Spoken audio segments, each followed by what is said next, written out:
Essuula ey'okusatu sinnafuna ntwala. Engeri ensonga ebbiri ze nayigira mu nsiisira y'omulaalo eyalundanga ente z'awaka sigenda kuzeerabira. Olumu lweyerulira mu sitoole ekwata ku bulamu bwa Meeja Kaberenge ne mukazi we, ate olulala ne luŋŋumya mu mulimu gwange ogwali gujjudde emitawaana n'enkumbaali ebya buli lunaku. Twateranga okugenda mu nsiisira y'omulaalo kubanga yali musajja munyumya ate nga tatwagala bitooke bye bigwa. Yatugereranga engero z'Ekinyarwanda n'okutunnyonnyola amakulu gaazo. Ku ezo ze siryerabira, olumu lwali lugamba nti ehoto higwa, ekivuunulwa nti neeyiggibwa enyoola. Amakulu ag'okungulu nga gategeeza nti newankubadde engabi oluzaalibwa n'etandika okuyiggibwa, naye ate era osangayo eziwangadde ne zikula ne zinyoola n'amayembe gaazo emirundi egiwera. Luno lwansigamu omutima ogw'obumalirivu era ne mmalirira okuwandiika ku buli kintu kyonna ekibi Meeja Kaberenge kye yali akola ate nga tewali n'amukuba ku mukono. Nasalawo era ne mmalirira okunyiza mu nnyango ne mpandiika ku bintu byonna bannange bye baatyanga okwetantala. Olugero olwokubiri lwe nayigira mu nsiisira eno lwali lugamba nti enshakira mu ruho nti baza mooko. Omulaalo waffe Matyansi Kalyekyezi yatuvuunulira nti omuntu asakira mu buzibu teyeetegereza. Abannarwanda n'abalundi abajjanga mu Buganda okukola mu biseera ebyo baalinanga enkola ey'okusaka emmere. Baanonyanga omuntu ayinza okubawa olubimbi balulime ate ye abasasulemu emmere. Emmere eno yayinzanga okuba ey'amatooke, muwogo oba lumonde. Ekyo kye baayitanga okusaka. Amakulu g'olugero olwo ag'okungulu nga gategeeza nti omuntu asakira mu buzibu tatera kwetegereza, ekitegeeza nti omuntu bw'abanga ky'asazeewo okukola akisaliddewo mu buzibu ayinza obutafuna bulungi mu ekyo ky'aba agenda okukola. Guno gwe mulamwa gw'essuula eno okusinziira ku Catherine Ndiiba be yantegeeza nga bikwata ku bufumbo bwe ne Meeja Kaberenge gwe yasalawo okugabira omutima gwe nga tasoose kwetegereza olw'okuba yali aluddewo nga tannafuna amutwala. Nga ndi ku mulimu nafuna essimu okuva eri omuwala eyeeyanjula nga ye Catherine Ndiiba, oba ye yali Ndibarwanya, Ndibaweera oba Ndibassa saafaayo kumanya. Obwongo bwange bwonna nabumalira ku kinyusi kya sitoole ennyuvu eyali ey'obuwa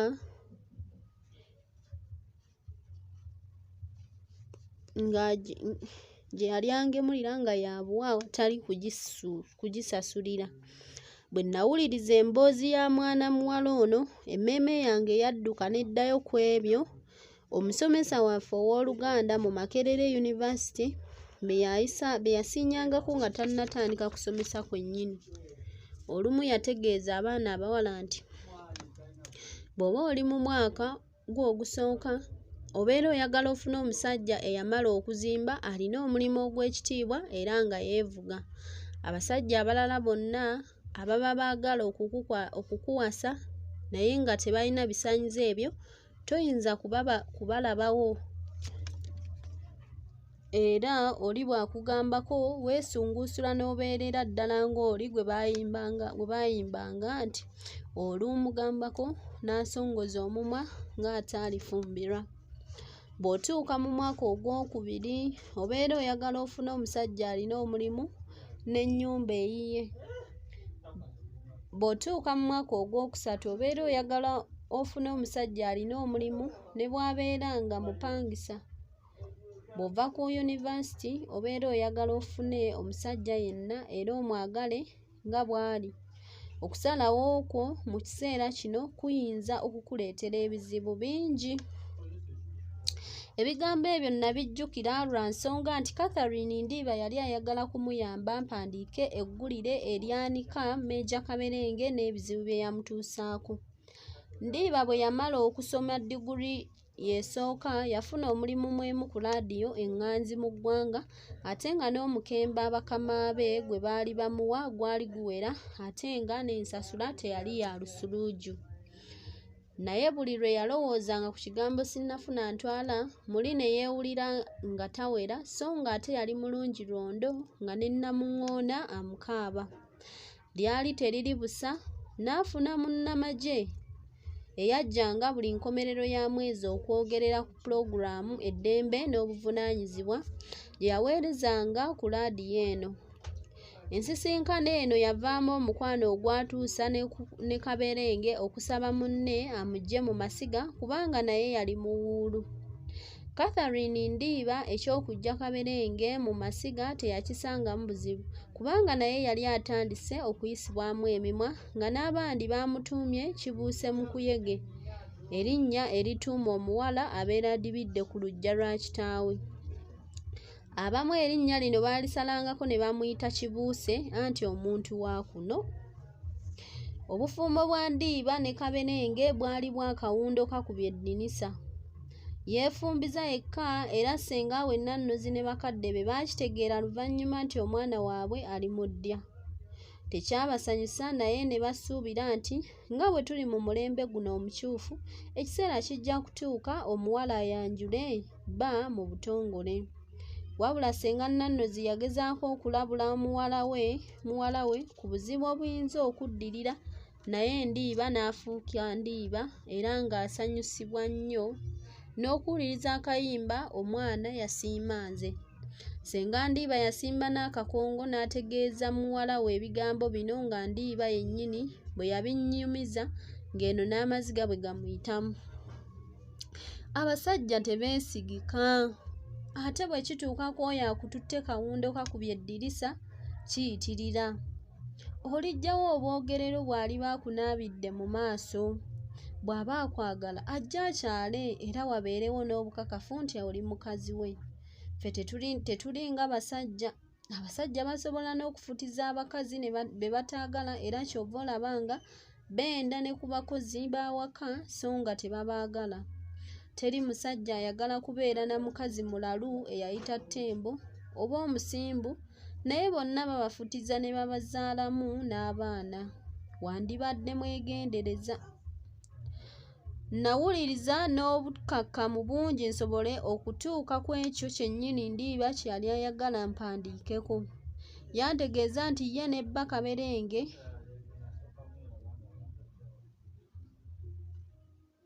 bba Kaberenge baasookera mu nnyumba mpangise. Oba ddala yali bba. Mu nnyumba empangise baamalamu emyaka 2 ne badda mu yaabwe e Mugongo Kyengera gye baazimbira awamu nga bagasse ssente ezaagula poloti n'ezaazimba ennyumba amatiribona. Omwana waabwe omu be Mummululu baamuzaala bakyapangisa. Buli ku makya Meeja Kaberenge yavuganga mukazi we n'amutuusa ku mulimu ate naye n'agenda ku gugwe ogw'okukulira ekitongole Kikessi Naza. Ssekukkulu bwe yali enaatera okusemberera Kaberenge n'asaba omukazi omwana amutwala aliire wamu Ssekukkulu ne bajjajjaabe. Ekirowoozo kino Ndiiba teyakisanyukira kubanga ye kennyini nga mukazi we yali tamutwalangako mu bakadde be ate kaakati wuuno ayagala kutwalayo mwana. Wabula mukazi wattu yali talina waayinza kugaanira. Ennaku enkulu bwe zaggwa Ndiiba n'asaba bba akomyewo omwana naye ng'omusajja talina kyamunyega ate nga n'embeera ze zikyuse nnyo. Olwali olwo Kaberenge n'atwala mukazi we ku mulimu ng'enkola yaabwe bwe yali. Olw'eggulo Ndiiba yalinda bba amuzzeeyo eka nga bwe yali nga enkola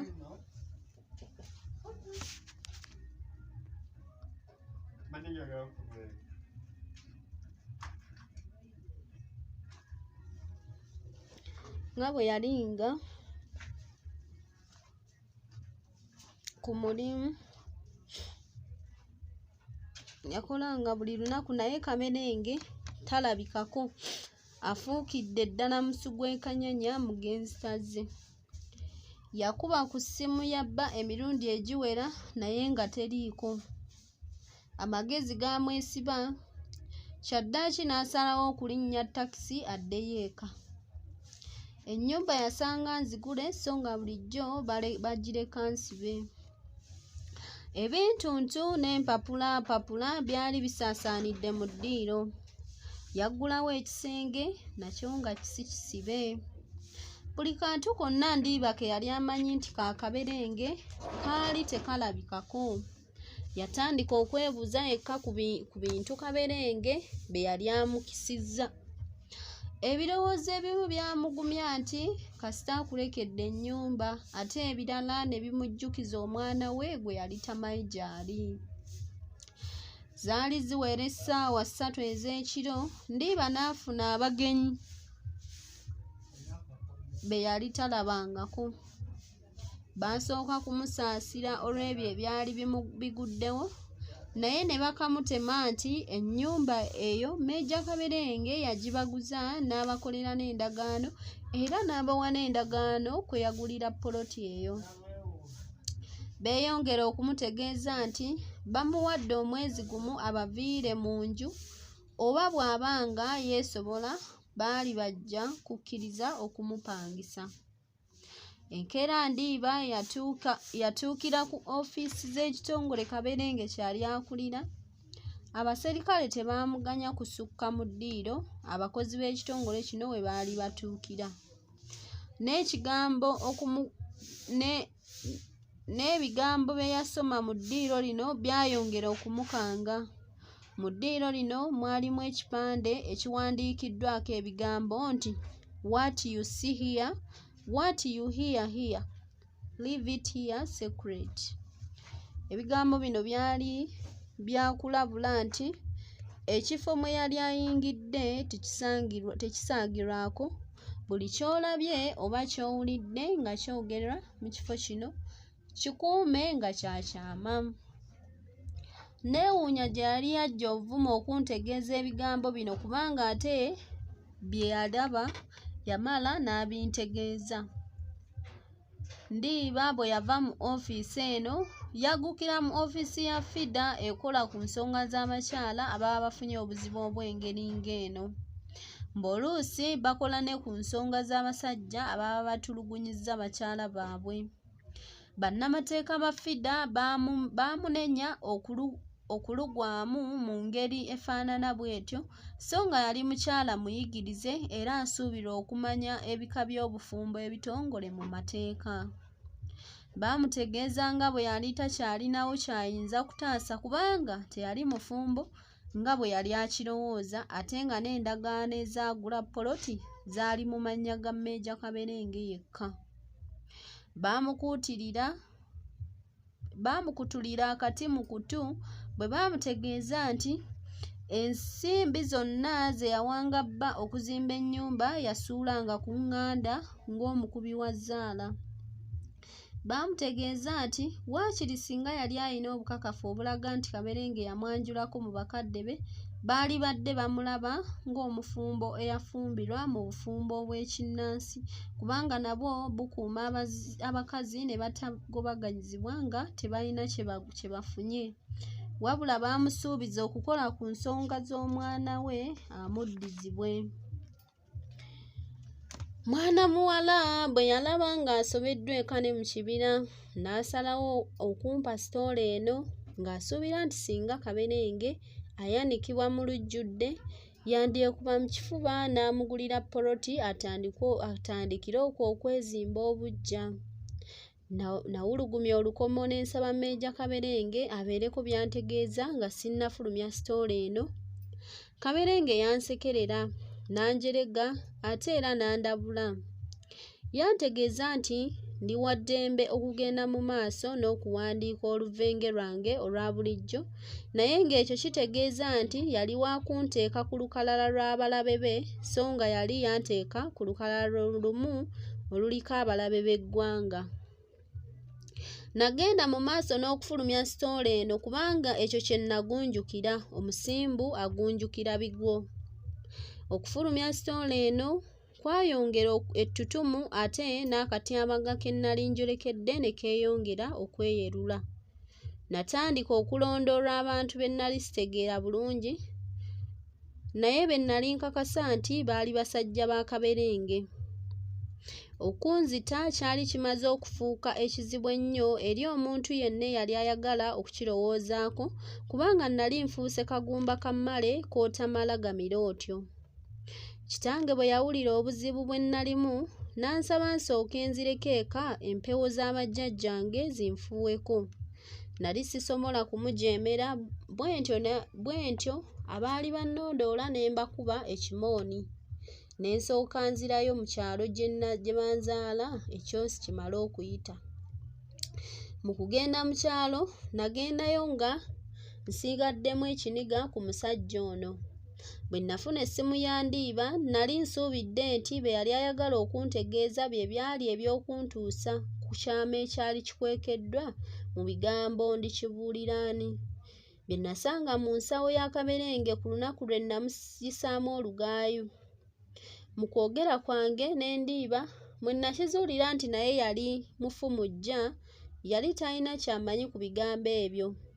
Naye era nasigalamu amasuubisuubi ag'eddavula nti luliba olwo ne nziguka ku kyama ekyali kikwekeddwa mu bigambo ebyo, anti omuyizzi tafa.